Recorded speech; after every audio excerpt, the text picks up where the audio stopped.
dear viewers. I am a global nationalist. I support nationalism in my country, India, and in all countries around the globe. Today is the first Saturday of the month, and so, as per my schedule, I will be making a video about nationalism in India. Um, Today, I want to talk about India's commitments made in the COP26 uh, that was held in Glasgow this week. Um, Before I talk about that, I want to talk about India's general record on climate change. Firstly, um, as of the present, India is fourth in the world in installed renewable energy capacity. It has increased its non fossil fuel energy by more than 25% in the last 7 years, and around now 38% of its capacity for generating electricity comes from non fossil fuels. And India only accounts for 5% of emissions, of greenhouse gas emissions. And per capita emissions is or India is very low compared to other countries. Now, according to the Paris Agreement, the commitments made by India then were to to cut greenhouse gas emissions intensities of GDP by 33 to 35% by 2030. It relative to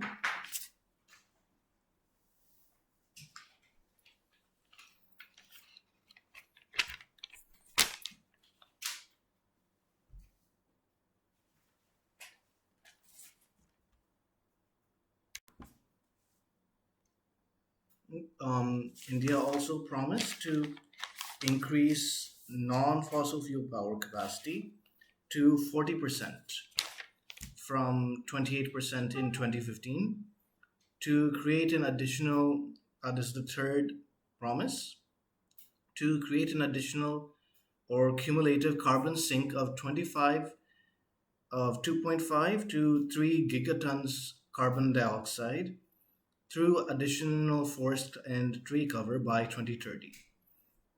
This was the COP21, the Paris, where the Paris Agreement was made, and India submitted these commitments to the UN,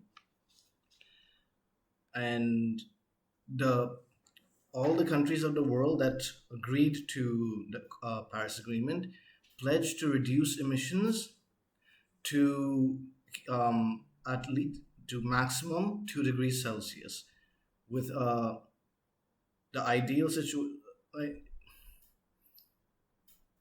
That sorry, countries pledged to reduce the increase of Earth's temperature by to maximum 2 degrees Celsius with respect to the pre-industrial era temperatures. This is, according to the UN, the maximum Earth's temperature can rise without irreversible damage being caused to Earth's climate. Now, today I want to talk about the COP26, where India made several commitments uh, that were mainly expansions on the previous commitments made in the Paris Agreement. Uh, there were several, such as Indian Railways will target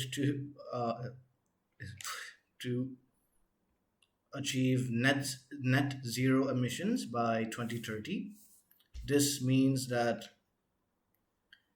uh, the Indian Railways will be using renewable energies for its electricity sources going forward, and that the net zero emissions means that the amount of greenhouse gas emissions will be equal to the amount that the earth can naturally absorb. And however, now this current situation, causing climate change, is that the amount of gas emissions that are being released by all countries of the world is too much for Earth's natural systems to absorb, and is being absorbed by Earth's atmosphere, which is causing an increase in the temperature, global temperature, and hence climate change. Other commitments made by India are that uh, it would help islands, states, developing island states to build resilient infrastructure that would help them uh, survive the effects of climate change. And this is a pro, I guess, a program that has been started by India, the UK, and other countries. And India has also agreed to work with 80 countries to create a global solar power grid, which will allow countries to share electricity stored from solar power in a global grid. I think that is a good initiative. Now, um, Prime Minister Modi, in his speech in Glasgow at the COP26, stated that India will be giving five major commitments.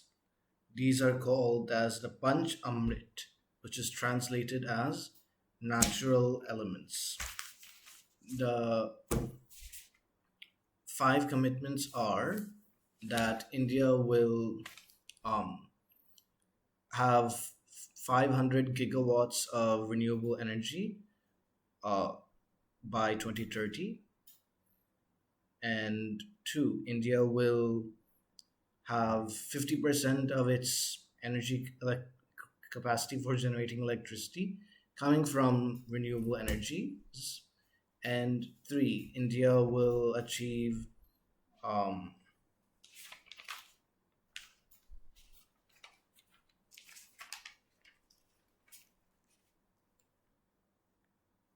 India will achieve net zero carbon emissions by 2070.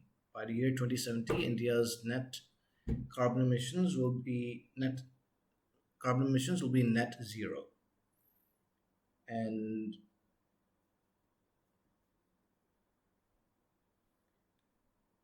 as per the projections uh, that show the amount of carbon emissions India will emit from now till 2030, India will reduce that by 1 billion tons. India will also reduce the carbon intensity of its economy by less than 45%. Now, I agree with all these measures. I think that these are good and feasible, that they are not too difficult to achieve. Even the net zero car, uh, carbon emissions promise by 2070, I think that is achievable. Several uh, environmentalist groups, energy associations, and think tanks have done models which show that India's fossil fuel consumption will peak by 2040 and from there on reduce, and thereby achieving net zero emissions by the mid 2060s or 2070 will be possible. I will give links to those uh, studies in the description. And also, I think that the other commitments will have a more immediate impact because they will be timed according to 2030. India right now has around 120 gigawatts of renewable energy capacity. This will increase to 500 gigawatts by 2030. According to the Paris Agreement, India had promised 245 gigawatts, so this is an increase of 50 gigawatts, which is a reasonable goal because India has already done very well in uh, creating capacity for renewable energy already. So it is possible for India to increase its capacity. And I think that also reducing its carbon emissions, projected carbon emissions by 1 billion tons is also going to have an impact. I think really that these are very good goals. And I'm also want to talk about how PM Modi has said that the developed countries have to provide $1 trillion in funds for developing countries so that they can develop um, green energy, renewable energy industries. And I agree with this because it was the developed countries which emitted greenhouse gases and carbon dioxide, such as carbon dioxide and methane, which led to the rise in global temperatures, which caused the climate change crisis that we're going through now. And so I believe that they should be providing funds to other developing countries so that they can move into renewable energy sources. Because while the richer countries should try to achieve net zero emissions by 2050, which I think the US has agreed to, and so has no, I think the EU has agreed to net zero emissions by 2050, and the US has agreed to it by 2060. And yeah, so I think that they should be the ones who reduce carbon emissions and greenhouse gas emissions overall, while other developing countries can, because they can uh, continue to use non-fossil fossil continue to use fossil fuels because they don't have the capacity to develop renewable energy industries.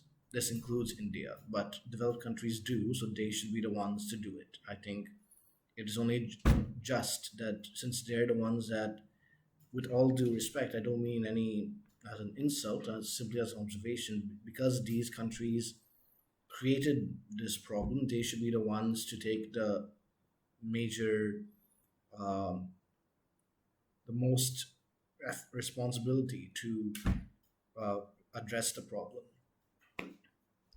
And I think that this is a very nationalist goal to be more, to develop in a green and renewable manner.